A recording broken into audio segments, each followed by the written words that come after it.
संधि। देखिएगा बच्चों ध्यानपूर्वक, संधि। संधि एक ऐसा विषय है जो संस्कृत और हिंदी दोनों ही विषयों में शामिल किया जाता है। देखो संधि शब्द, संधि शब्द किन शब्दों के मेल से मिलकर बनता है? संधि सबसे पहले सम धन धी, सम धन धी संधि। अब ध्यान दीजिए, संधि का अर्थ होता है मेल, परस्पर मेल करना। संधि का क्या अर्थ होता है? परस्पर मेल करना। अब देखिए बच्चों कि संधि शब्द की व्युत्पत्ति, कि संधि शब्द की व्युत्पत्ति कहां से और कैसे होती है। संधि शब्द की व्युत्पत्ति के बारे में क्या बताया है कि पाणिनि के अनुसार, किसके अनुसार? जो हमारे महान व्याकरणाचार्य माने जाते हैं, महान व्याकरण के ज्ञाता माने जाते हैं पाणिनि, तो उन्होंने बताया है कि संधि धा धातु, कौन सी धातु? धा धातु के योग से मिलकर बनी, जिसमें सम उपसर्ग पूर्वकात क्या लगता है? सम उपसर्ग पूर्वकात धा धातु योगे संधि व्युत्पत्ति भवति। सम उपसर्ग पूर्वकात धा धातु योगे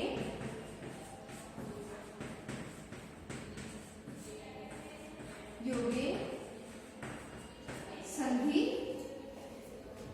शब्द व्युत्पत्ति, संधि शब्दस्य व्युत्पत्ति भवति। आगे देखिए बच्चों, क्या बताया है इसमें कि संधि शब्द की व्युत्पत्ति किससे हुई है? धा धातु से और सम उपसर्ग से।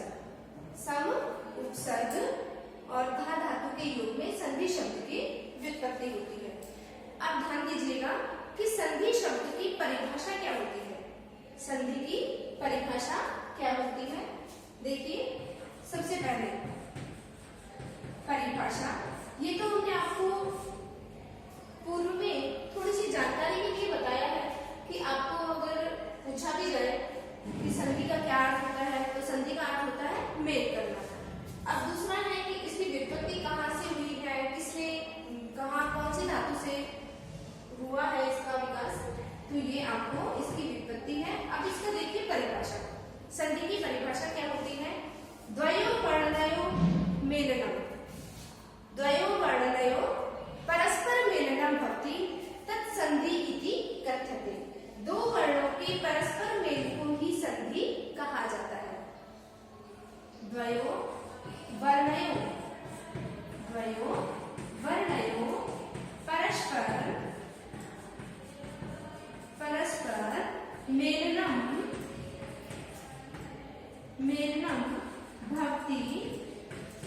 तत् संधि इति कथ्यते। संधि इति कथ्यते।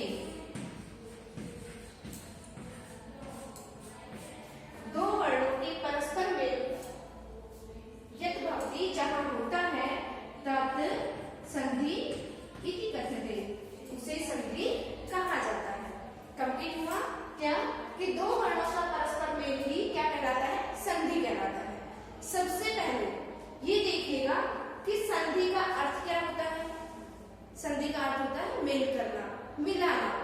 तो अब आगे देखिए संधि, ये हमारी संधि की परिभाषा हुई कि दो वर्णों के परस्पर मेल को हम संधि कहते हैं। दो वर्णों के परस्पर मेल को संधि कहते हैं।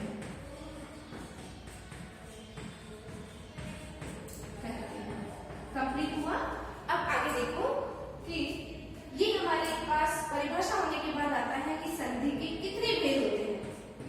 संधि के कितने भेद होते हैं? तो संधि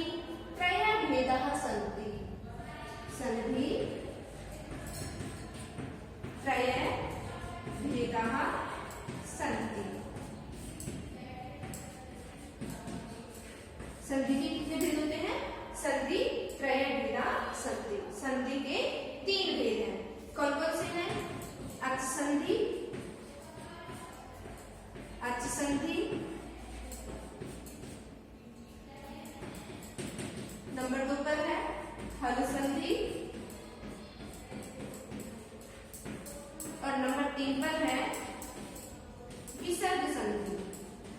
नंबर 3 पर कौन सी संधि है? विसर्ग संधि। बच्चों आपको क्या ध्यान रखना है? ये ध्यान रखना है, आपसे पूछा जाए संधि के कितने भेद होते हैं। हिंदी में आपको स्वर और व्यंजन, इनको अच संधि को क्या बोला जाता है? स्वर, स्वर संधि। हिंदी में इसे क्या बोला जाता है? स्वर संधि। हर संधि को क्या बोला जाता है? व्यंजन संधि। हर संधि को व्यंजन संधि बोला जाता है। और विसर्ग संधि विसर्ग संधि भी कहा जाता है। विसर्ग संधि विसर्ग संधि भी कहा जाता है। तो हिंदी में अधिकतर स्वर और व्यंजन दो ही संधियों के बारे में बताया जाता है। और जो व्यंजन संधि है, व्यंजन संधि के जो उदाहरण होते हैं वो विसर्ग संधि के उदाहरणों को व्यंजन संधि में ही मिला दिया जाता है। देखिए बच्चों ध्यानपूर्वक, क्या है कि अच संधि अब हमारे जो सिलेबस में है, यानी कि कक्षा 10, कक्षा 9, कक्षा 8, इन सभी में संधियों के बारे में पूर्ण रूप से विस्तार पूर्वक बताया गया है और विस्तार पूर्वक पूछा भी जाता है।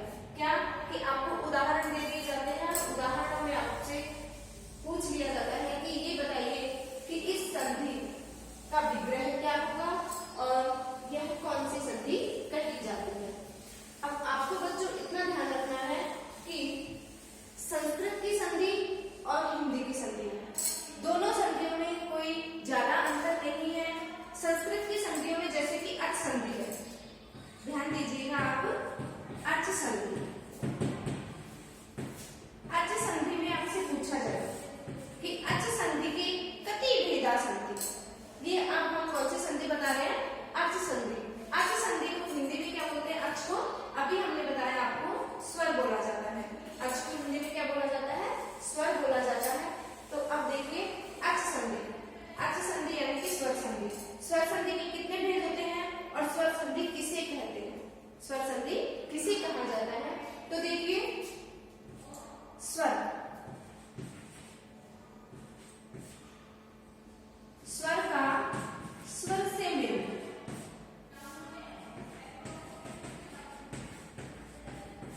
स्वर का स्वर से मेल, स्वरस्य स्वरस्य स्वरयो मेलम भवति,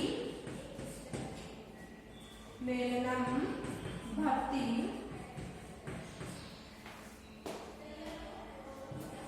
तदा अच संधि कथ्यते, अच संधि कथ्यते। स्वर का स्वर से मेल होता है तब अच संधि कही जाती है।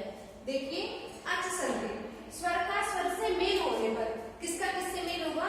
कि संधियों में दो पद होते हैं, प्रथम पद और उत्तर पद।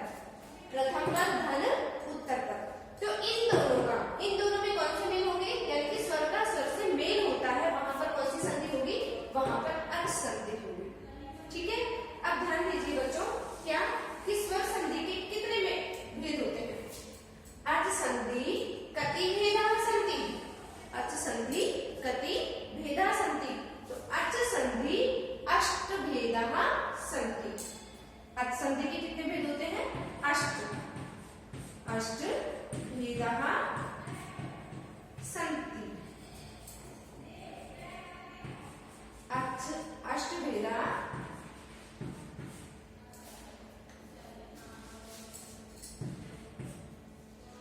भवति।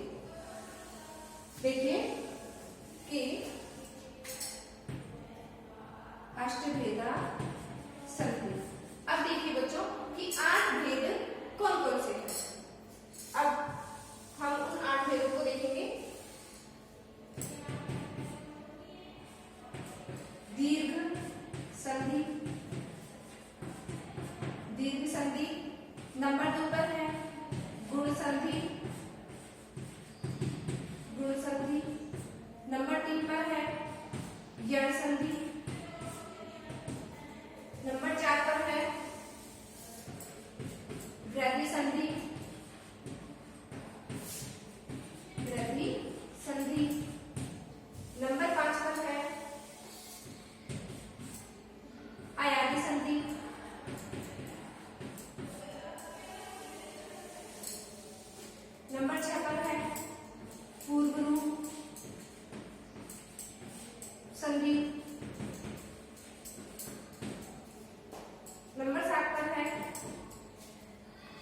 नंबर 7 पर प्रकृति भाव संधि।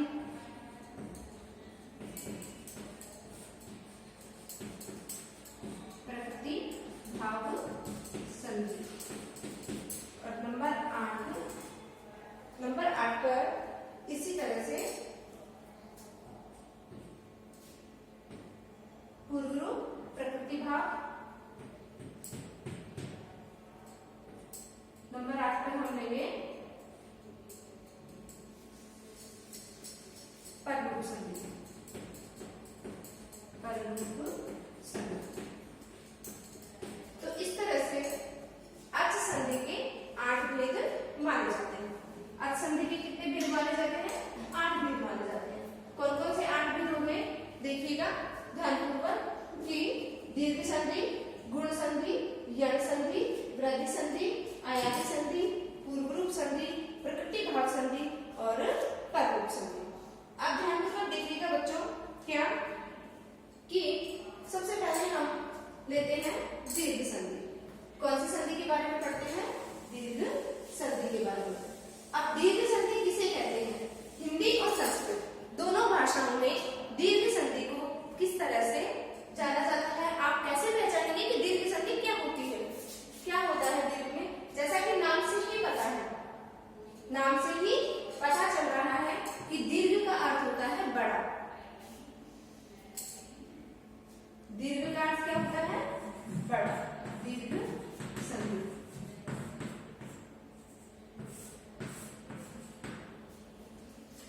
दीर्घ संधि किसे कहते हैं? समान स्वर का समान स्वर से मेल होने पर, समान स्वर का समान स्वर से मेल होने पर उसका दीर्घ हो जाता है, उसे हम क्या कहेंगे? दीर्घ संधि कहते हैं। सवर्ण है, दीर्घ है। सवर्ण, सवर्ण का अर्थ होता है समान वर्ण। समान वर्ण, सवर्ण है, दीर्घ है। देखिए बच्चों, दीर्घ संधि में समान स्वर का समान स्वर से मेल हो जाने पर उसका दीर्घ हो जाता है। अब आपके पास यहाँ आपको सबसे पहले ये ध्यान रखना है कि संधि में एक पद धन, दूसरा पद, ये इस प्रकार से 2 पद होते हैं। ये पूर्व पद कहलाता है और ये उत्तर पद कहलाता है। अब हमारे पास एक शब्द आ जाता है, जैसे कि मान लीजिए विद्यालय। विद्यालय ये हमारा एक शब्द है और विद्यालय को आपसे पूछा जाए कि इसका संधि विच्छेद कीजिए। हमेशा ध्यान रखना कि संधि विच्छेद करते समय दोनों पद, पूर्व पद और उत्तर पद, दोनों ही पद समान होने चाहिए। समान का अर्थ क्या होता है कि दोनों ही पदों में कोई निरर्थक शब्द ना हो, दोनों ही पदों की सार्थक शब्द होने चाहिए। अब देखिए यहाँ पर विद्यालय शब्द है। अब विद्यालय शब्द का हम 2 भागों में विभाजन करेंगे, यानी कि दोनों को हम विभक्त करेंगे। तो दोनों का क्या होगा? विच्छेद करेंगे। विच्छेद का अर्थ होता है अलग करना। अब देखो एक शब्द तो क्या बना देंगे हम? विद्या। विद्या एक शब्द हमारे पास आ चुका है और दूसरा शब्द क्या होगा? आलय। देखो खाली हम लय शब्द नहीं करेंगे। क्यों नहीं करेंगे लय शब्द? क्योंकि लय शब्द एक निरर्थक शब्द है, ठीक है। तो इसीलिए यहाँ पर भी आपको देखना है कि दोनों का विच्छेद कहाँ से करना है। अब यहाँ कहाँ से विच्छेद होगा? विद्या शब्द एक बन गया और दूसरा क्या बन गया? लय शब्द नहीं बल्कि आलय शब्द होता है। विद्या का घर, तो इसीलिए यहाँ पर क्या होगा? विद्या धन आलय। विशेष रूप से आपको इतना ही ध्यान रखना है कि दोनों पद क्या होने चाहिए? सार्थक होने चाहिए। दोनों पदों में समान स्वरों का जहां पर मेल होगा वहीं पर ही दीर्घ संधि कही जाती है। और दीर्घ यानी कि समान स्वरों का मेल होने पर उनका दीर्घ हो जाता है। अब देखिए आपके सामने और भी उदाहरण है, जैसे कि आपको एक विच्छेदित शब्द दिया जाता है, पुस्तक धन आलय। ये हमारे पास क्या है? पुस्तक धन आलय। ये शब्द विच्छेद यानी कि ये संधि युक्त पद नहीं है बल्कि विच्छेदित पद है। तो पुस्तक धन आलय, यहाँ पर देखिए हमारे पास क्या है? प्रथम पद के अंत में ए लगा हुआ है और द्वितीय पद में क्या लगा हुआ है? आ से लगा हुआ है।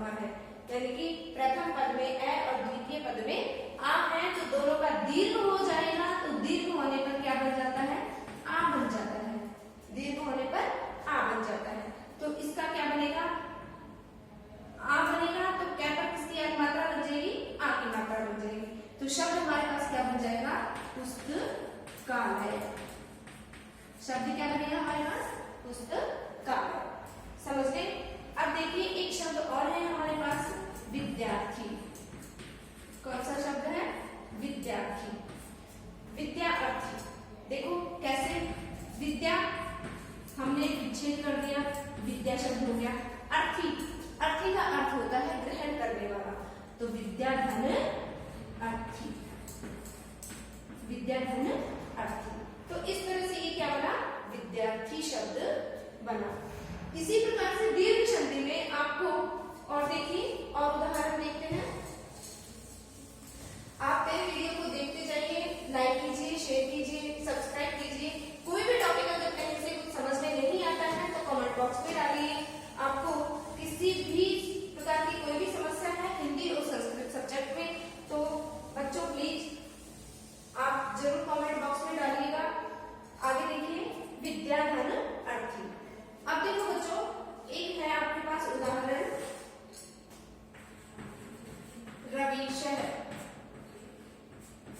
रविशः, रविशः में देखना क्या है, ये शब्द दिया हुआ है रविशः, तो हम दोनों को विच्छेद करेंगे। विच्छेद क्या? रवि। एक शब्द क्या बनेगा? रवि बनेगा, रवि धन। अब यहाँ देखो बड़ी ई की मात्रा लगी हुई है, तो बड़ी ई की मात्रा लगते ही हम तुरंत पहचान जाएंगे कि यहाँ पर कौन सी संधि है, यहाँ पर दीर्घ संधि है। क्योंकि जब दो स्वरों का मेल होता है तो उसका दीर्घ हो जाता है। दो समान स्वरों का मेल होता है, जहाँ पर दो समान स्वर होंगे तो वहां पर दोनों का क्या हो जाएगा? दीर्घ हो जाएगा। तो यहाँ आपको पहचाना है कि रविशः में वै में बड़ी ई की मात्रा लगी हुई है, तो यहाँ रवि धन ईशः, रवि धन ईशः। तो यहाँ छोटी ई की मात्रा है और यहाँ पर बड़ी ई है, तो दोनों का मेल हुआ तो क्या बन गया? बड़ी ई की मात्रा होगी। ठीक है, तो इसी तरह से क्या हुआ? रवि धन ईशः। एक एग्जाम्पल और देखिए, मनीषः। मनीषः, मुनीषः कर दो, मुनीषः। अब देखो मुनि, मुनि धन ईशः, मुनीषः। अब यहाँ क्या करोगे? मुनि धन ईशः, मुनीषः। कंप्लीट। कैसे हुआ? क्योंकि यहाँ छोटी ई की मात्रा है, यहाँ पर बड़ी ई है, दोनों का मेल किया तो तुरंत क्या बनेगा? बड़ी ई हो जाती है। ठीक है, तो इस तरह से ये इनका क्या हो गया? दोनों का मिलकर दीर्घ हो गया, तो इसीलिए यहाँ पर कौन सी संधि हो गई? दीर्घ संधि हो गई। एक उदाहरण और देखिए, भानुदय। भानुदय। अब देखना इसका, भानु धन उदय, भानुधन उदय। अब यहाँ विशेष रूप से ध्यान रखना बच्चों, क्या? भानु, भानु में कौन सी ऊ की मात्रा है? छोटे ऊ की मात्रा है, और यहाँ पर भी क्या है? छोटा ऊ है। लेकिन हमने आपको परिभाषा में ही बताया था कि समान स्वर का समान स्वर से मेल हो जाता है। स्वर का स्वर से मेल होता है तो उसका क्या हो जाता है? दीर्घ हो जाता है। इसीलिए वहां पर कौन सी संधि होगी? दीर्घ संधि होगी। तो यहाँ पर इसका दीर्घ क्या हो गया? बड़ा ऊ। इसका दीर्घ क्या हुआ? बड़ा ऊ। तो इसीलिए यहाँ पर क्या बन गया? भानुदय। कंप्लीट। तो इस तरह से ये क्या है? दीर्घ संधि। कुछ उदाहरण और देखिए, जैसे कि